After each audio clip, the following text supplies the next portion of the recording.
हरियाणा के करनाल में किसानों पर हुए लाठीचार्ज पर सियासत गर्माती जा रही है। पंजाब के मुख्यमंत्री पर पलटवार करते हुए मनोहर लाल खट्टर ने कहा कि कैप्टन अमरिंदर सिंह उनका इस्तीफा मांगने वाले कौन होते हैं।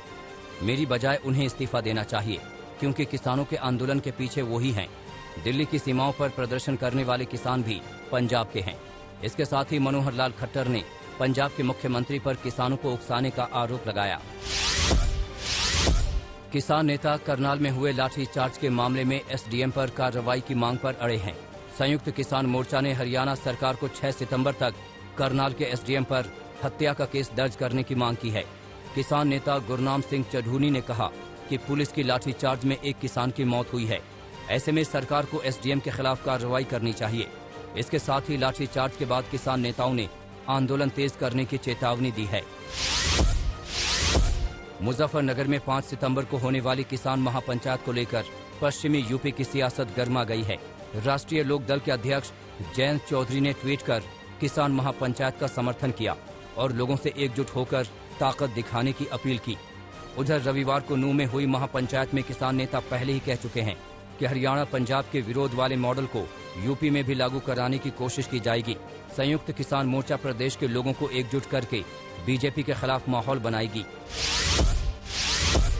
यूपी में चुनावी सरगर्मी के बीच एक मुलाकात ने सभी को चौंका दिया। बीजेपी के प्रदेश अध्यक्ष स्वतंत्र देव सिंह मुलायम सिंह यादव से मिलने पहुंचे। स्वतंत्र देव सिंह ने इस मुलाकात की तस्वीरें शेयर करते हुए लिखा कि मुलायम सिंह यादव से उनके घर पर मुलाकात कर उनके स्वास्थ्य का हाल जाना और उनका आशीर्वाद प्राप्त किया। यूपी के मुख्यमंत्री योगी आदित्यनाथ ने मथुरा में शराब और मांस की बिक्री पर रोक का ऐलान किया है। श्री कृष्ण जन्माष्टमी के मौके पर मथुरा पहुंचे योगी आदित्यनाथ ने कहा कि मथुरा और वृंदावन में शराब और मांस की बिक्री पर पाबंदी लगेगी। इसके साथ ही सीएम ने कहा कि मथुरा की आध्यात्मिक और सांस्कृतिक पहचान को बनाए रखना है, क्योंकि यही देशवासियों की पहचान है।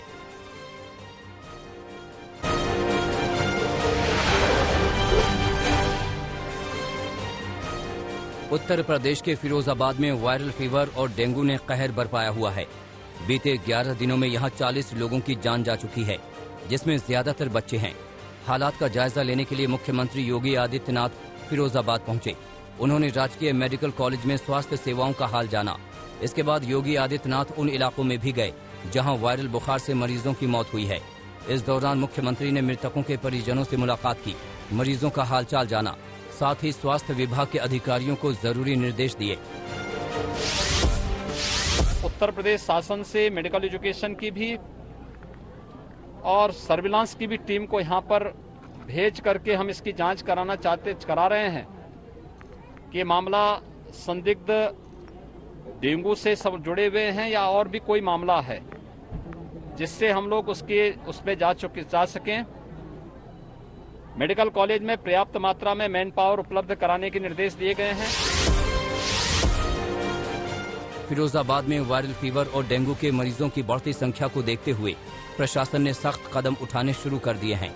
फिरोजाबाद में 1 से लेकर 8वीं तक के सभी स्कूलों को बंद करने का आदेश दिया गया है। 6 सितंबर तक 8वीं क्लास तक के सभी स्कूल बंद रहेंगे। इस बीच कांग्रेस नेता प्रियंका गांधी ने ट्वीट किया कि यूपी सरकार को इस बीमारी की रोकथाम का प्रयास करना चाहिए, साथ ही बीमारी से प्रभावित लोगों के बेहतर इलाज की व्यवस्था करनी चाहिए।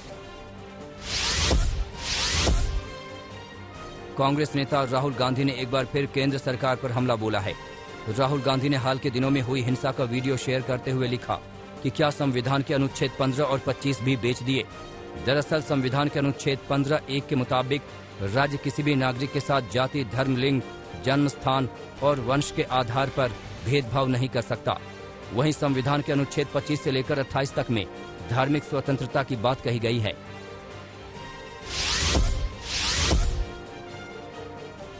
मनी लॉन्ड्रिंग के एक मामले में प्रवर्तन निदेशालय ने बॉलीवुड एक्ट्रेस जैकलिन फर्नांडिस से पूछताछ की।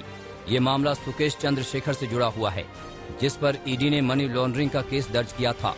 सुकेश चंद्रशेखर पर तिहाड़ जेल के अंदर से रंगदारी मांगने का आरोप है। बीते दिनों ईडी ने सुकेश चंद्रशेखर के बंगले पर छापा मारा था, जिसमें काफी कैश बरामद हुआ था। इसी मामले में ईडी अधिकारियों ने जैकलिन फर्नांडिस का बयान दर्ज किया।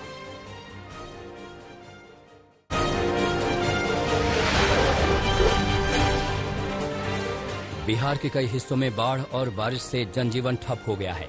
इसकी एक तस्वीर गोपालगंज से आई है, जहां 42 गांवों पर इसकी आफत टूटी है।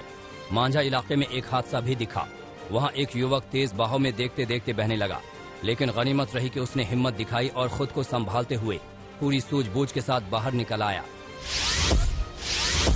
बिहार के हाजीपुर में भी हालात बदतर हैं। यहाँ की तस्वीरें हालात की गवाही दे रही हैं। गंगा के बाद गंडक और उसकी सहायक नदियों में आई उफान ने कोहराम मचा रखा है। बाढ़ से खौफनाक हालात हैं। वैशाली, लालगंज और भगवानपुर के बड़े इलाके में बाढ़ का तांडव है। खेत खलिहान और मकानों में पानी भर गया है। साथ ही वैशाली के ऐतिहासिक धरोहरों पर भी बाढ़ का खतरा दिख रहा है। वहां बुद्ध रेलिप्ट स्तूप जलमग्न हो चुका है। अभिषेक पुष्करनी, शांति स्तूप और उसके आसपास की सड़कों पर झील सा नजारा है। पानी में पूरी तरह से डूब चुके इस इलाके के होटलों और रेस्टोरेंट में सन्नाटा पसरा है। यूपी के गोंडा में घाघरा और सरयू नदियों ने अपना कहर बरपाना शुरू कर दिया है। दोनों नदियां उफान पर हैं, जिससे जिले के तरफगंज तहसील में 10 गांव बाढ़ की चपेट में आ गए हैं। घरों में बाढ़ का पानी भर गया है। करीब 10,000 लोग इस बाढ़ से प्रभावित हुए हैं।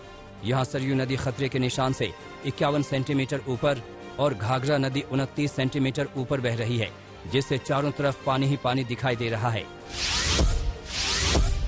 असम में भी बाढ़ से हालात गंभीर हैं। वहाँ काजीरंगा नेशनल पार्क का करीब 70% हिस्सा जलमग्न हो चुका है।